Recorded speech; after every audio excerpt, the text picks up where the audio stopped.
The world और मैं आपके साथ शेयर कर रही हूँ वेंसू FF a game of power. अब तक आपने देखा कि अपना ये भाई भी लड़ाई में आ गया होता है और अपना जाओ जिसू और ये भाई साथ में होते हैं और दूसरी तरफ बाई और साओ साथ में होते हैं। अब आगे देखना इंटरेस्टिंग होगा कि वो लोग बाई को हराएंगे कैसे। तो पूरे डिटेल में जानने के लिए इसके बाकी के पार्ट देख लीजिए और मैं स्टार्ट कर रही हूँ बिना किसी बकवास के। अपना ये बाई से बोलता है, बाई अगर तुम अभी हार मान लोगे तो हम तुम्हें जिंदा छोड़ देंगे, नहीं तो मजबूरन हमें तुम्हें मारना पड़ेगा। बाई जवाब देता है और कहता है मार पाओगे तब ना। ये कहते ही एक गर्म पत्थर जो धीरे धीरे लावा में बदल रहा होता है उस चीज से उन लोगों पे हमला करने लग जाता है। अपना ये तो साइड हो जाता है और जाओ अपने वैन को बचा लेता है। वैन और जाओ की नजर एक दूसरे से मिल ही रही होती है। वैन जाओ से बोलता है माँ कहाँ है। जाओ बोलता है मैडम वैन सेफ है, तुम्हें टेंशन करने की कोई जरूरत नहीं है। वैन फिर हाँ में सिर हिलाता है और ब्लैक पैंथर में बदल जाता है। बाई देख के बोलता है ठीक है अब मेरी बारी।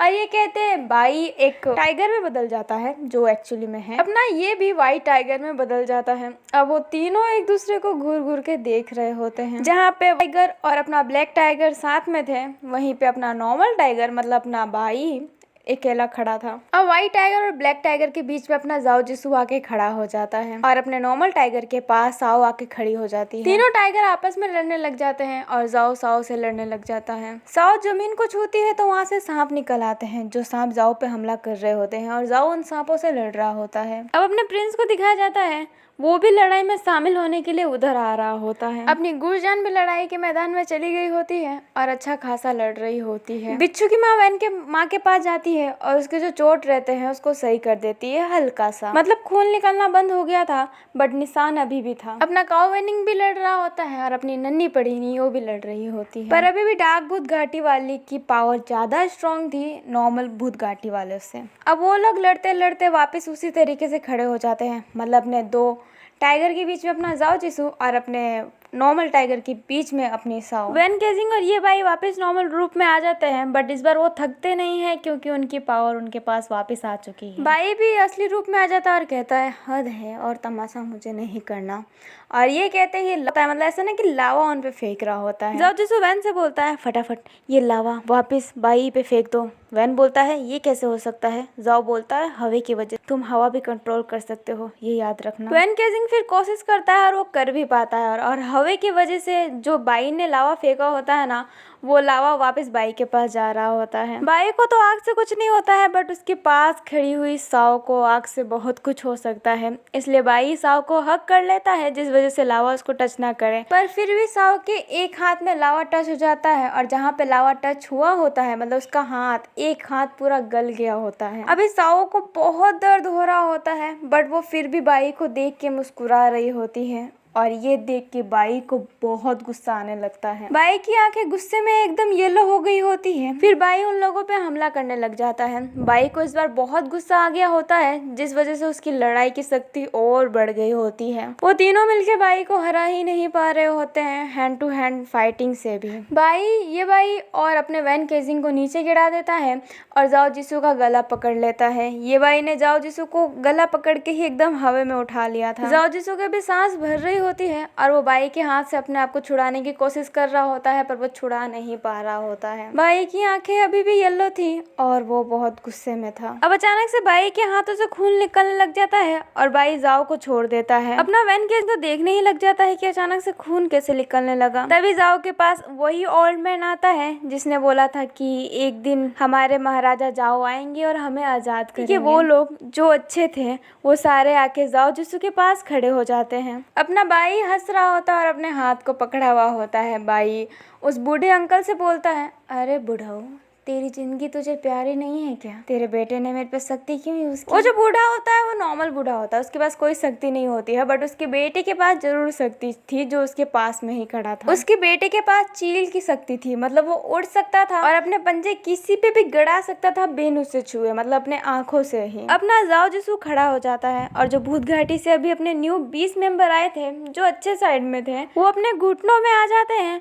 और जाओ जिसू को सम्मान देते हैं। वैन केजिंग देख ही रहा होता है ये सब और अपना ये भाई मुस्कुरा रहा होता है। ये भाई धीरे से बोलता है असली राजा। फिर ये भाई भी उठ जाता है और अपना वैन केजिंग भी उठ जाता है। अपना भाई हंसता है और कहता है मजा आएगा, जितने लोग उतना मजा तुम सब के सब मरोगे, अब तैयार हो जाओ मरने के लिए। और ये कहते ही बाई सब पे हमला करने लगता है। अब वो सारे लोग जाओ जिसू के पास बाई को पहुंचने ही नहीं दे रहे थे। वो काफी डट के ये बाई से हमला कर रहे थे, बट अभी ये बाई पागलों की तरह हो गया होता है और सबको उठा उठा के फेंक रहा होता है। साओ के हाथ से अभी भी खून निकल रहा होता है और खून कुछ ज्यादा ही निकल गया होता है, जिस वजह से साओ का बचना मुश्किल ही था। अब अपना वैन केजिंग बाई को पीछे से हमला करता है, बट बीच में आके साओ उस हमले को रोक लेती है। अपना वैन केजिंग साओ के हाथ पे देखता और कहता है, तुम मरने वाली हो तो क्यों इतना तड़प रही हो, एक जगह बैठी रहो। साओ बोलती है, मुझे तड़पने में मजा आता है बहुत ज्यादा, मैं बाई को मरने नहीं दूंगी,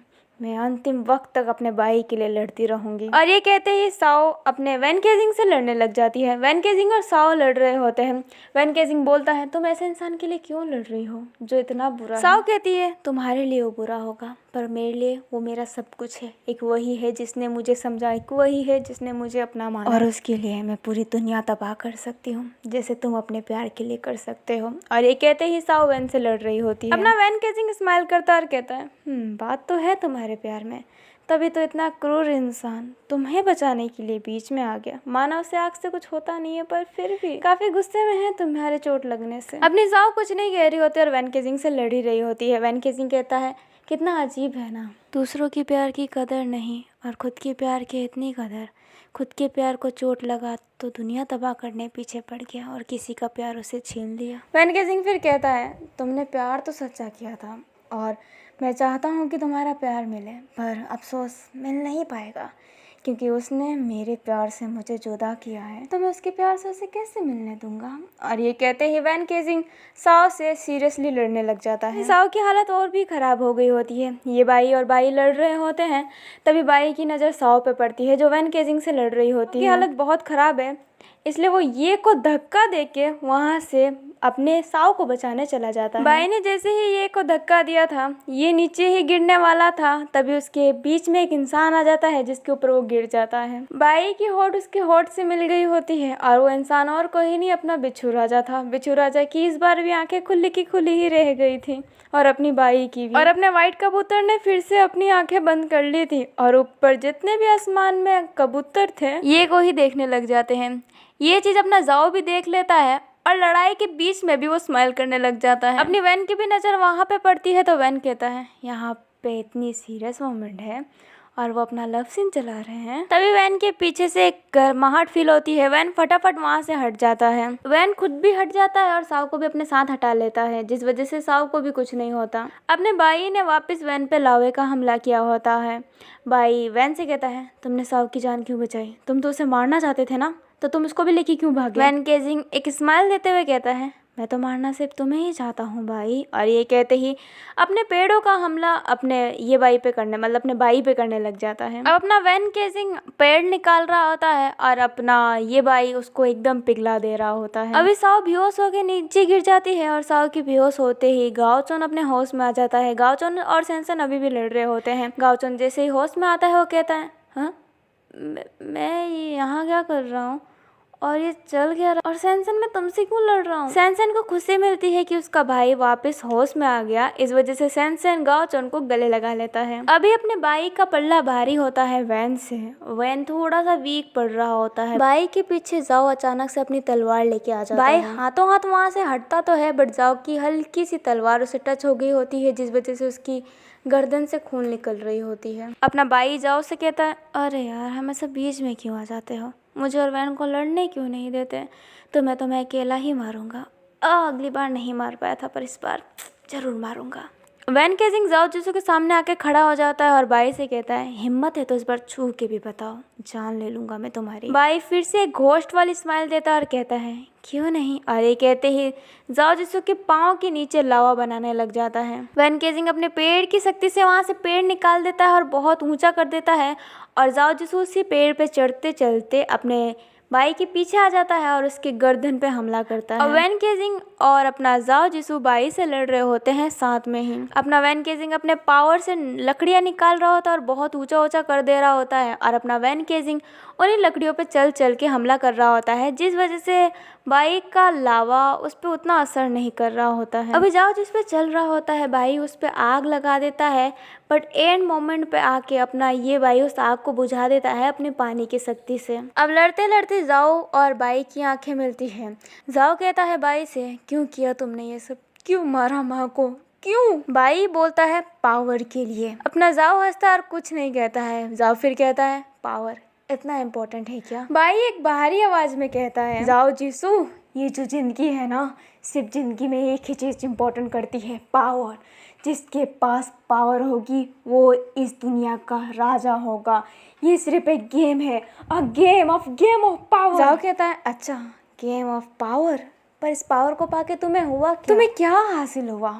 कुछ हासिल हुआ क्या?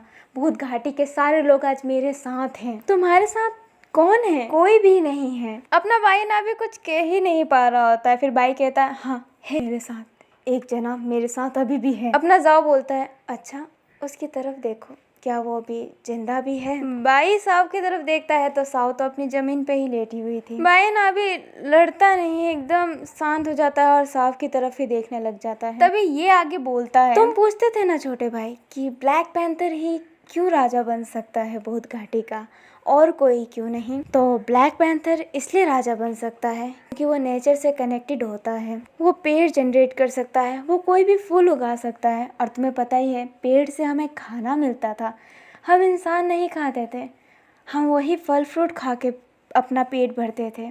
इसलिए हम ब्लैक पैंथर को राजा बनाते थे क्योंकि वो हमें खाना देता था। जो दूसरों की मदद करे वही राजा बन सकता है, पर तुम तो दूसरों को मार के खुद ऊपर हो गए, तुम कैसे ही राजा बन सकते हो? अपने भाई की आंखों में हल्का सा आंसू आता है। भाई अपने ये भाई की तरफ देखता और कहता है तुम ही तो बोलते थे पावर जरूरी है, तो अब क्या? तुम ही तो बचपन से हमें बोलते आए हो कि जिसके पास पावर नहीं है वो कुछ नहीं कर सकता, तो अब क्यों ये भाषण दे रहे हो? पहले क्यों नहीं बोला? क्यों दिल में घुसेड़ा कि पावर जरूरी है, पावर जरूरी है?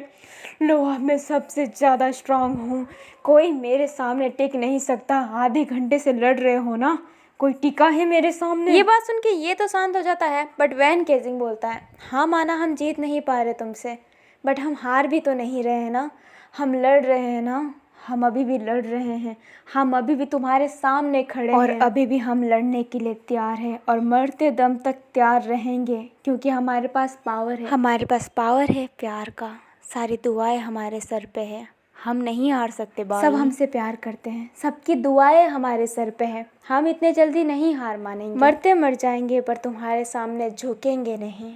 अभी ना भाई उन लोगों की बात को सुनता नहीं और उनसे लड़ने लग जाता है।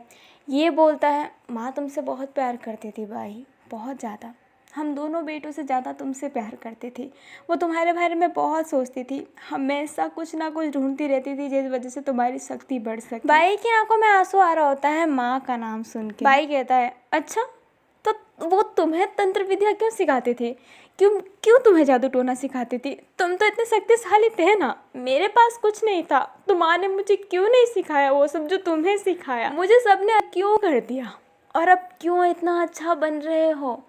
मैं अपनी अच्छाई ना मार चुका हूँ तो इतना अच्छा बनने की कोई ज़रूरत नहीं है। अपना जाओ बोलता है तुम्हारे आंखों में आंसू जब से गया था ना भूत घाटी आज तक नहीं देखा, आज तुम्हारे आंखों में आंसू देख के लग रहा है कि तुम भी एक इंसान हो। भाई अपने आंखों का आंसू साफ करता और कहता है मैं इंसान नहीं हूँ, मैं जानवर हूँ, मैं दूसरों को मार के खा जाता हूँ, मुझे इंसान से कंपेयर मत करना, मैं शैतान हूँ शैतान। अपना जाओ हंसते हुए कहता है छोड़ो तुम लड़ना ही चाहते हो ना, तो लड़ते हैं। और ये कहते ही जाओ अपनी तलवार अपने हाथों में कस के पकड़ लेता है और बाई की तरफ चला जाता है। अपना वैन केजिंग भी अपने जाओ की मदद कर रहा होता है और अपना ये बाई तो लड़ ही रहा होता है। अभी काफी देर से लड़ रहे होते हैं और बाई की हालत खराब हो गई होती है क्योंकि बाई से 3 जना लड़ रहा होता है। अभी वैन केजिंग अपने जादू से एक लकड़ी की हथियार बनाता है और बाई के पीछे हमला करता है। जाओ बाई को मार ही डालता पर बीच में साव आ जाती है और वो लकड़ी की हथियार साव के पेट पे चली जाती है। बाई पीछे मुड़ता है तो देखता है कि साव के पेट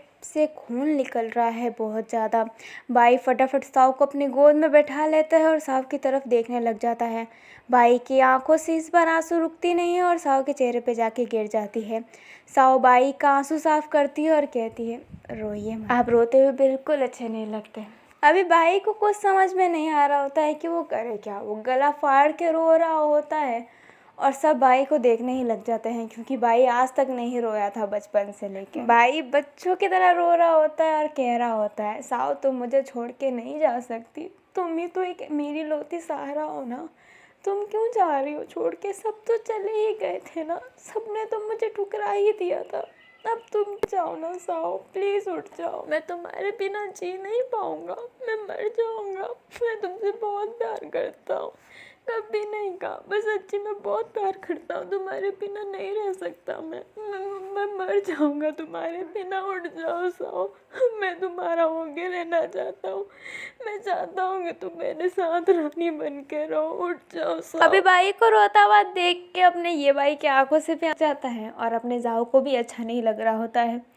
वैन केसिंग बाई के पास जाने लगता है और साव को छूने ही वाला रहता है, तभी बाई साव को कस के पकड़ लेता है और कहता है, नहीं तुम साव को कुछ नहीं कर सकते, कैसे इंसान हो तुम तो इंसान हो ना, खुद को इंसान कहते हो ना, एक मरी हुई लड़की के साथ क्या करना चाहते हो? मेरे से लड़ो पर मेरी साव को छूना भी मत। अभी बाई ने साव को कस के पकड़ लिया होता है और उसको किसी को छूने ही नहीं दे रहा होता है। अपना वैन केसिंग बाई की आंखों में देखता है और उसके सर पे हाथ रखता है, फिर साव के पेट पे को छूता है और पेट पे जो हथियार लगी थी वो निकाल देता है और उसके घाव सही करने लगता है। ये बाई एकदम शौक रहता है और बाई भी देख रहा होता है कि वैन साव की जान बचा ही क्यों रहा है। अपने जाव के चेहरे पे एक प्यारी सी स्माइल रहती है और वो कुछ नहीं कहती है। वैन केसिंग कहता है, मैं समझ सकता हूँ कि कैसा लगता होगा जब तुम्हारा प्यार तुम्हारे आंखों के सामने दम तोड़ रहा हो, बहुत दर्द होता है, बहुत ज़्यादा, कुछ समझ में नहीं आता, दिल बच्चों की तरह जिद करने लग जाता है। वैन केसिंग की आंखों में आंसू रहता है और वो बाई की तरफ देखता है और कहता है, बाई तुमने बहुत बुरा किया है मेरे साथ, पर तुम्हारी ये हालत देख के मुझे मेरी हद याद आ रही है कि मैं कैसे अपने जाओ जिसू के लिए रो रहा था। तुम्हारी जैसी हालत है ना, सेम टू सेम मेरी भी हुई थी, बहुत रो रहा था बच्चों की तरह, बहुत। अभी वैन केसिंग की आंखों में बहुत आंसू भी था और हल्का सा बाई के लिए गुस्सा भी था। वैन केसिंग कहता है, प्यार का दर्द मैं समझ सकता हूँ, इसलिए तुम्हारी मदद कर रहा हूँ। अच्छा हो साव को लेकर तुम कहीं दूर चले जाओ, नहीं तो मैं तुम्हें जान से मार दूंगा। मैं क्या, तुम्हें और साव को कोई नहीं छोड़ेगा, तुम भूत घाटी के कलंक हो और कलंक को मिटा दिया जाता है। तुम्हें पता है ना, तुमने दूसरों के साथ बहुत बुरा किया है, इतना बुरा किया है कि तुम जीने के लायक ही नहीं हो, पर मैं ना तुम्हें अपने एहसान के नीचे दबता हुआ देखना चाहता हूँ, इसलिए मैं साव की मदद कर रहा हूँ। तो अच्छा हो कि तुम साव को लेके यहाँ से चले जाना और कभी भी वापस मत आना। अभी जो साव रहती है ना, उसकी सांसें वापस चलने लग जाती है, उसके घाव काफ़ी हद तक सही हो गए होते हैं, उसका हाथ तो रीजनरेट नहीं हुआ होता है बट घाव फील हो गया होता है, खून नहीं निकल रहा होता है। साव को वापस सांस लेते हुए देख के बाई को ना दिल में बहुत सुकून मिलता है। बाई गुस्से में अपनी हाथ को ना ऐसे बंद कर लेता है, फिर साव को नीचे रखता है, उसके हेड पे किस करता है और कहता है, मेरे वजह से तुम्हें बहुत सहने को पड़ा ना, पर अब कुछ नहीं होगा ऐसा, तुम एक अच्छी जिंदगी जीना। मैं तुम्हें रानी बना के रख सकता हूँ बट सम्मान नहीं दे सकता, दूसरों का सम्मान नहीं मिलेगा जब तक तुम मेरे साथ रहोगी, मेरे से लग रहोगी तो सही रहेगा तुम्हारे लिए। और बाई की आंखों में अभी भी बहुत आंसू रहता है। वो फिर उठ जाता है, वैन केसिंग की तरफ देखता है और कहता है,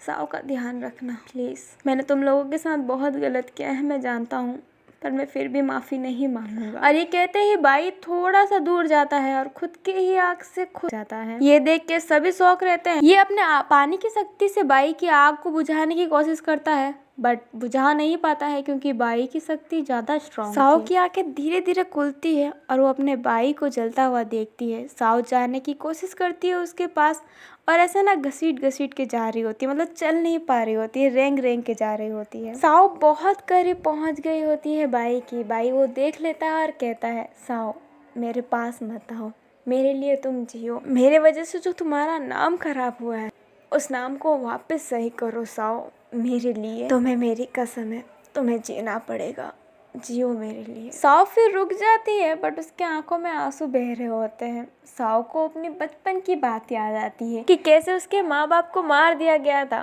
और बाई ने आके उस छोटी सी लड़की को बचाया था। बाई भी उस समय छोटा ही था। अब अपने बाई को एक सीन याद आता है।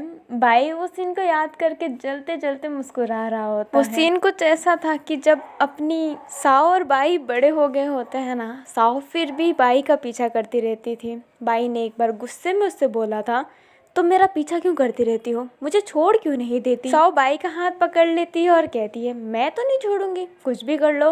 बाई साओ को ना सर पे बहुत तेज मारता है, जिस वजह से साओ दूर जाके गिर जाती है और हल्की हल्की रोने लग जाती है। पर वो फिर भी कहती है कि मैं आपको नहीं छोड़ूंगी, मैं तो आपके साथ ही रहूंगी चाहे कुछ भी हो जाए। साओ बच्चों की तरह बैठी हुई होती है और रो रही होती है और एक ही बात कह रही होती है, मैं आपको नहीं छोड़ूंगी चाहे कुछ भी हो जाए, मैं तो आपके साथ ही रहूंगी। बाई ने साओ से करता है, फिर अपनी स्माइल छुपा के खड़ूस सा चेहरा बना के साओ के पास जाता है और उसे उठाता है और कहता है, मेरी बात मानती रहो, मैं तुम्हारा साथ कभी नहीं छोड़ूंगा, नहीं तो मैं तुम्हें छोड़ दूंगा अगर तुमने मेरा काम नहीं किया तो। साओ एक प्यारी सी स्माइल करती है, बाई का हाथ पकड़ लेती है और कहती है, आप जो बोलोगे ना मैं वो करूंगी। अब फ्लैशबैक खत्म हो जाता है और बाई अपने ही आग से अपने आप को जला लेता है। अपने जाओ की आंखों में आंसू रहता है, अपने वैन की आंखों में भी हल्का सा आंसू रहता है और ये बाई तो रो ही रहा होता है।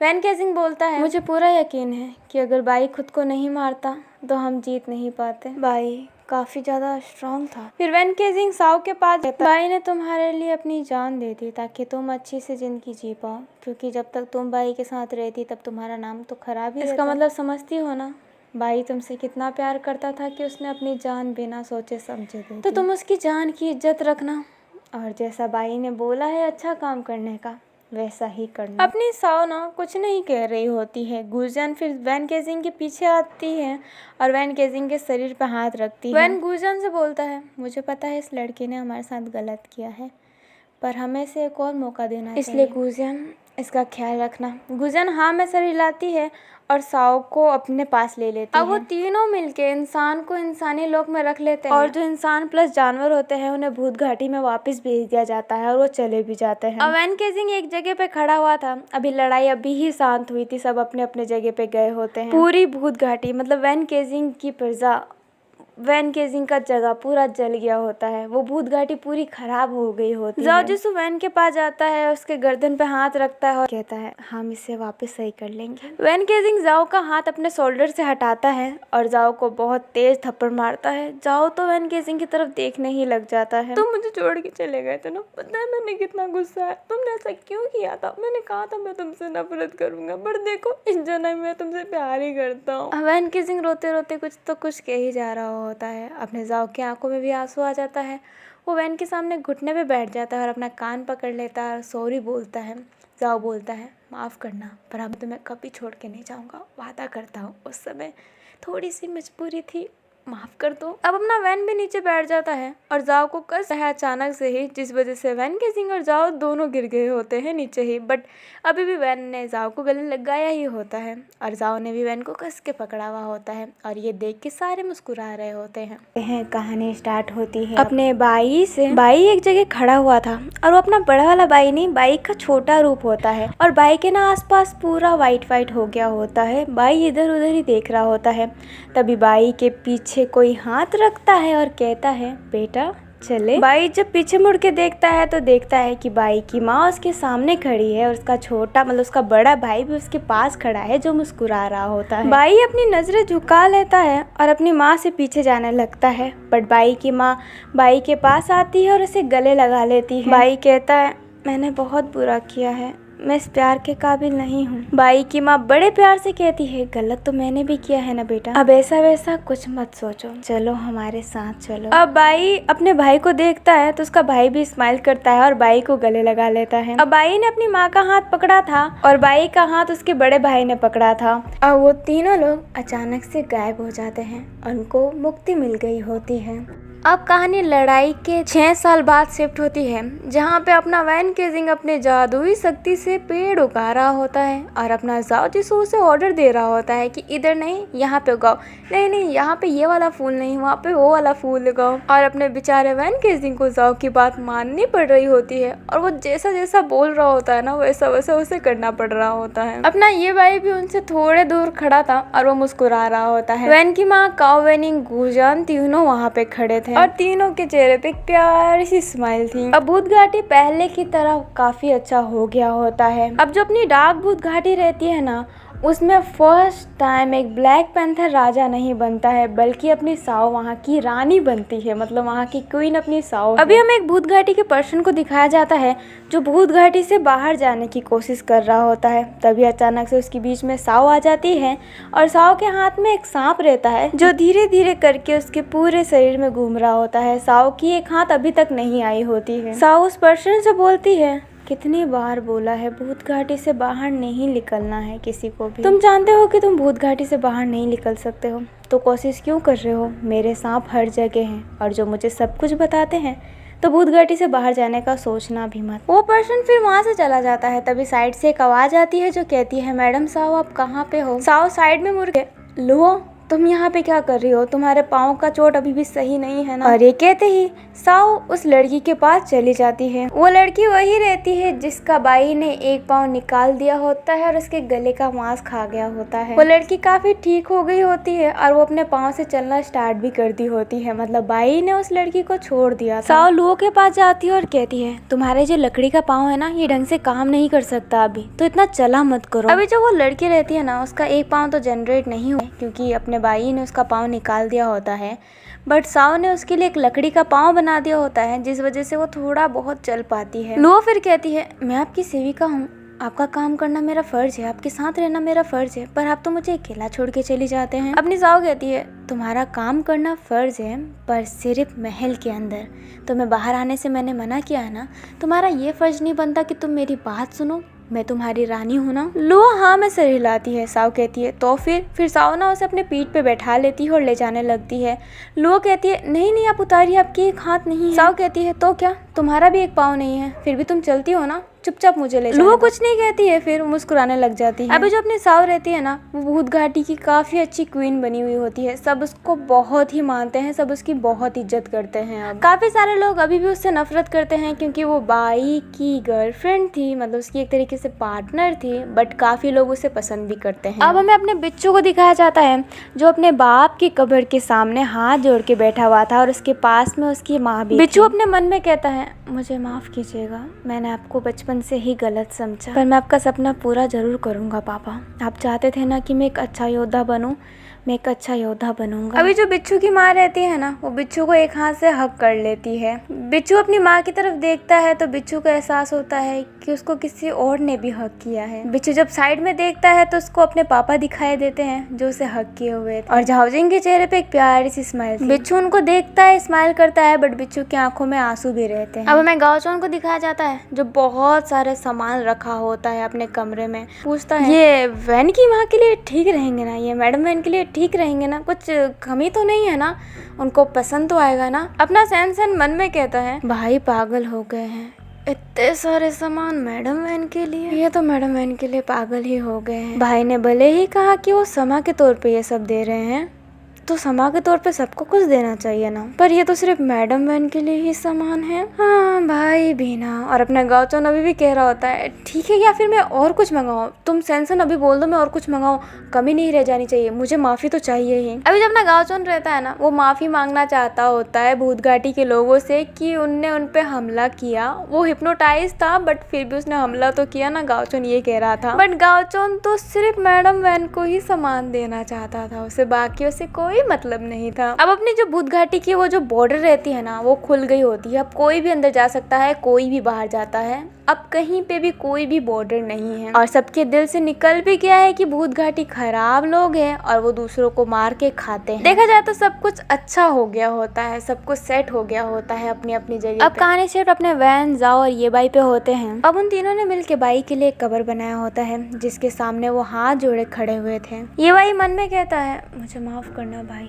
मेरी गलती है, मैंने तुम्हें कभी समझा ही नहीं, गलत किया, पर हमने कभी तुम्हें समझाया ही नहीं कुछ, इसलिए मुझे माफ करना भाई, मुझे माफ करना। ये फिर अपनी आंखें खोलता है। पहले तो वो जाओ को देखता है, फिर वैन केसिंग को देखता है।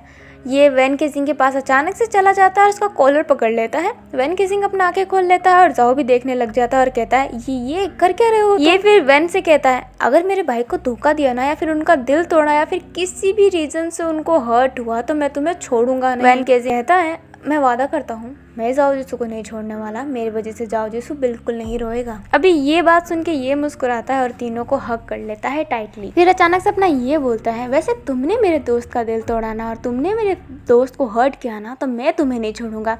ये भाई बोलता है, कौन सा तुम्हारा दोस्त? वैन बोलता है, वही दोस्त जिसको लड़ाई के बीच में तुम किस कर रहे थे। अपना ये समझ जाता है और अटकते हुए कहता है, वो उसका दिल मैं क्यों तोड़ूंगा, वो तो अनजान इंसान है, गलती से मैं गिर गया था। तो ठीक है, नहीं तो तुम उसके पार्टनर हो और तुमने उनको हर्ट किया, तो सोच लेना ब्लैक पैंथर सबसे ज्यादा पावरफुल है। ये भाई बोलता है, ब्लैक पैंथर होगा पर यूज करने वाला भी पावरफुल होना चाहिए, और तुम तो कुछ नहीं आता है तुम्हें। अपना वैन बोलता है, वो तो वक्त ही बताएगा कि मुझे कुछ आता है या फिर नहीं। ये बोलता है, हाँ वक्त ही बताएगा।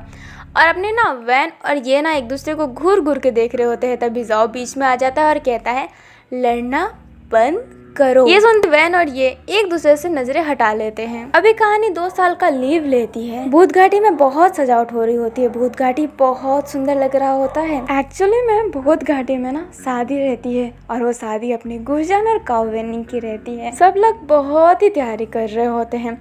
अपना जाओ जिसू फूल लगा रहा होता है। तभी अचानक से वैन केसिंग जाओ के पास आता है और फटाफट उससे कोने में ले जाता है। जाओ कहता है, लाओ वैन क्या कर रहे हो, मुझे सजावट करनी है, गुर्जन और काव्यनी की शादी है, तैयारी करने दो मुझे। और ये कहते ही जाओ जिसू जाने ही वाला रहता है। तभी वैन वापस जाओ का हाथ पकड़ता है और दीवार के साइड खड़ा कर देता है और कहता है, सजावट कर लेना, पर मुझे कुछ मीठा तो खिला दो। जाओ कहता है, आलसी हो गए हो, किचन में होगा ना मीठा, बहुत सारे पकवान बने हैं, जाके तुम खा लो और मुझे काम करने दो। अपना वैन केसिंग फिर से जाओ का हाथ पकड़ लेता है और कहता है, हाँ तुम समझ क्यों नहीं रहे हो, मुझे मीठा चाहिए। जाओ कहता है, तभी तो कह रहा हूँ मिठाई खा लो, वो भी तो मिठाई होता है ना। अभी वैन वापस कहता है, तुम बोले मत बोलो, तुम्हें पता है कि मुझे क्या चाहिए। जाओ बोलता है, क्या चाहिए? मिठाई चाहिए ना, तो कह रहा हूँ ना किचन में, रुको मैं तुम्हें ला के ही दे देता हूँ। और ये कहते ही जाओ वापस जाने वाला रहता है। वैन फिर से जाओ का हाथ पकड़ लेता और कहता है, आजू समझो ना मुझे क्या चाहिए, तुम ऐसा क्यों कर रहे हो मेरे साथ, मुझे पता है कि तुम्हें पता है फिर भी तुम ऐसा कर रहे हो। अभी ना जाओ के चेहरे पे एक स्माइल रहती है। वो कहता है, नहीं मुझे तो नहीं पता। एक्चुअली में अपने जाओ को पता रहता है कि वैन को क्या चाहिए, बट जाओ बोल नहीं रहा होता है। वैन ना मुंह फुला लेता और कहता है, तुम हंस रहे हो पर फिर भी तुम झूठ बोल रहे हो। अभी जाओ स्माइल करता है और वैन को किस करने लग जाता है। अभी वैन और जाओ किस कर ही रहे होते हैं।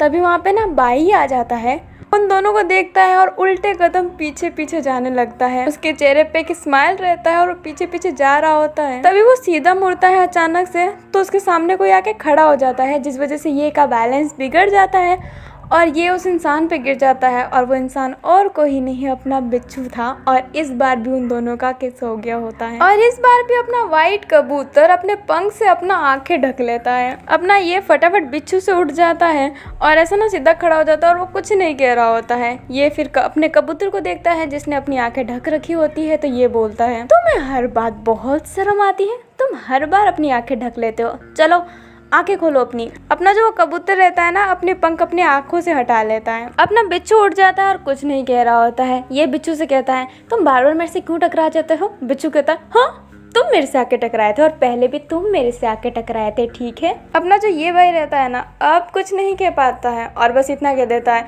हाँ ठीक है, आगे से ध्यान देना, अगर मुझसे टकराया ना तो मैं तुम्हें छोड़ूंगा नहीं। और ये कहते ही ये भाई वहाँ से चला जाता है और बिच्छू कहता है, बड़ा पागल इंसान है ये, मैं तो टकराया ही नहीं। और ये कहते ही बिच्छू भी वहाँ से चला जाता है और अपना बेचारा कबूतर वो बीच में खड़ा हो गया होता है और उन दोनों को जाते हुए देख रहा होता है। अब कहानी शिफ्ट होती है शाम को, जब सारे मेहमान आ गए होते हैं। अपनी मैडम वैन और अपना वैन केजिंग सब मेहमानों का ना स्वागत कर रहा होता है।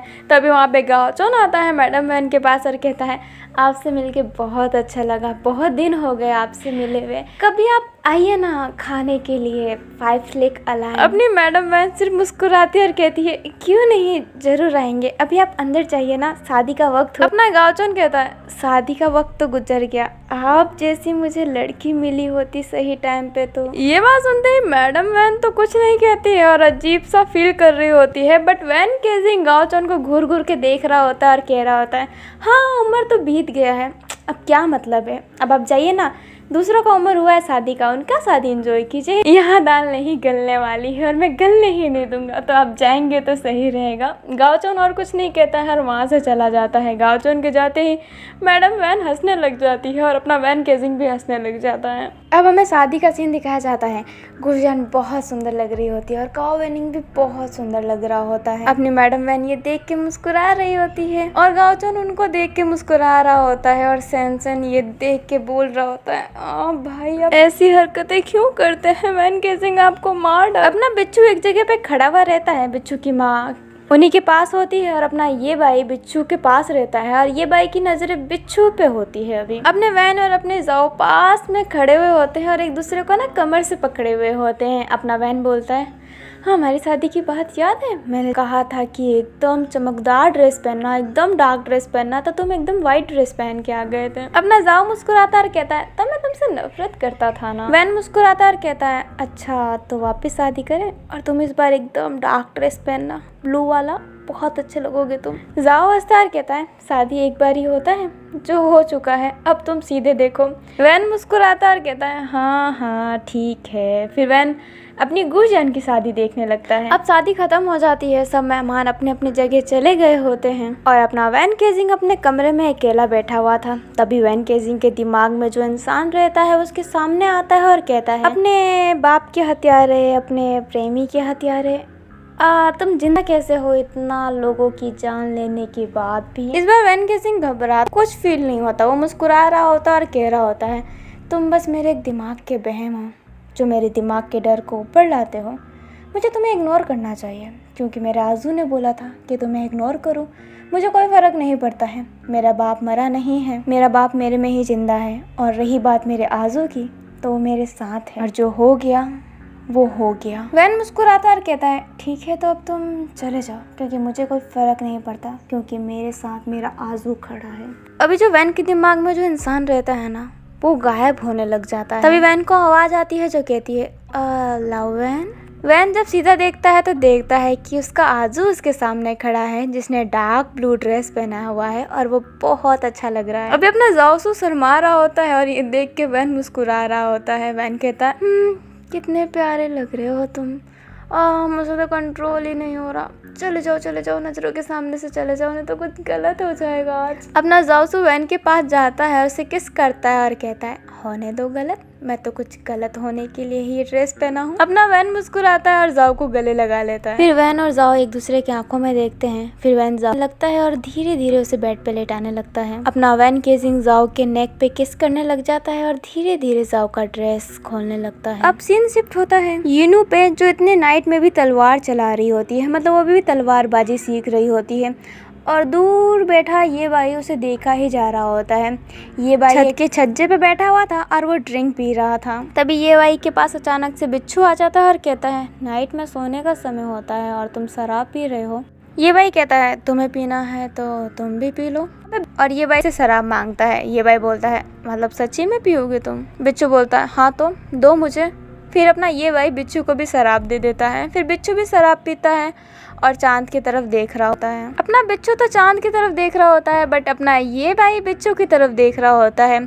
अपना बिच्छू फिर ये की तरफ देखता है और कहता है ऐसे क्यों देख रहे हो मुझे? ये भाई अपनी नजरें हटा लेता है और कहता है कुछ नहीं, मैं तुम्हें नहीं देख रहा। अब अचानक से बिच्छू अपने ये भाई के करीब आ जाता है और उसके लिप पे किस करने लगता है। अपनी ये भाई की आंखें तो फटी की फटी रह गई होती है बिच्छू ये भाई के लिप से दूर होता है, फिर अचानक से लिप को बाइट कर लेता है और फिर वहाँ से चला जाता है। अपने ये भाई को तो कुछ समझ में ही नहीं आया होता है कि बिच्छू ने किया क्या है। वो अपने लिप पे हाथ ही रखा हुआ था। अब धीरे धीरे समय बीतता जाता है। अब सभी लोग खुश रहने लग गए थे। अपने बिच्छू और अपने ये भाई का भी रिश्ता धीरे धीरे बनने लगा था। मतलब उन दोनों में से किसी ने भी एक दूसरे को प्रपोज नहीं किया था, बट फिर भी वो एक दूसरे के रिश्ते में थे, क्योंकि जब भी किसी का भी मन चाहे वो किस कर लेते थे, बट मानने के लिए तैयार ही नहीं थे कि वो रिश्ते में अपना वैन केजिंग और अपना जाओ जिसू दोनों साथ में बहुत खुश थे। अब अपने जो वैन केजिंग के दिमाग में जो इंसान रहता है ना, वो वैन केजिंग पे भारी पड़ ही नहीं पा रहा होता है, क्योंकि वैन केजिंग के साथ हमेशा उसका आजू रहता है। अपनी गुजन और काओ वेनिंग भी दोनों बहुत खुश रहते थे और अपने गुजन का एक छोटा लिटिल बेबी भी होने वाला रहता है। अब अपनी नियो भी काफी ज्यादा समझदार हो गई होती है और वो तलवारबाजी में पहले से भी काफी ज्यादा अच्छी हो गई होती है। और अपनी डार्क भूत घाटी भी काफी अच्छी हो गई होती है। मतलब पहले की तरह हंसने खेलने वाली, कोई इंसान को नहीं खाना,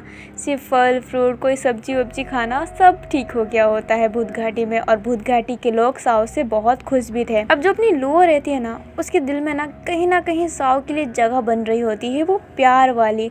बट अपने साओ के दिल में सिर्फ अपने भाई के लिए जगह थी। वो तो सिर्फ सबको एक हेल्प करना चाहती थी, क्योंकि उसके भाई ने बोला था कि एक अच्छा इंसान बनना। अब है ना अपनी गुरजान का बच्चा हो जाता है और बच्चे का नाम रखने की जिम्मेदारी अपने ये भाई को दी जाती है। ये भाई बहुत सोचता है, फिर उसने बोला कि इस बच्चे का नाम हम बाई रख सकते हैं क्या। अब सारे लोग बाई नाम रखने के लिए तैयार हो जाते हैं, इसलिए गुरजान के बच्चे का नाम बाई ही पड़ता है। अब काफी साल बीत गए होते हैं। अपने वैन और जाओ अभी भी साथ में रहते हैं और उन दोनों ने एक बच्चा भी अडॉप्ट किया होता है, जिसका नाम चैंगलिंग रखा होता है। चैंगलिंग अभी 8 साल का था और अपना बाई 10 साल का था। चैंगलिंग और बाई दोनों साथ में खेलते थे, दोनों साथ में मस्ती करते थे। पर अपना बाई काफी ज्यादा शांत लड़का था, ज्यादा बोलता नहीं था, बट सबकी बहुत हेल्प करता था। और चैंगलिंग हेल्प तो करता था, पर वो काफी ज्यादा बदमाश भी था। अपनी यूनू बड़ी हो गई होती है और यूनू को भूत घाटी के जितने भी सैनिक हैं उन सबको ट्रेन करने का उस पे था। अब यूनू सबको ट्रेन करती थी फाइटिंग में। अब हमें वैन और जाओ को दिखाया जाता है, जो उसी घर के पास बैठे हुए थे, जिसको जाओ ने बनाया था वैन के लिए। वैन जाओ के गोद में सोया हुआ था और जाओ वैन के सर पे हाथ फेर रहा होता है।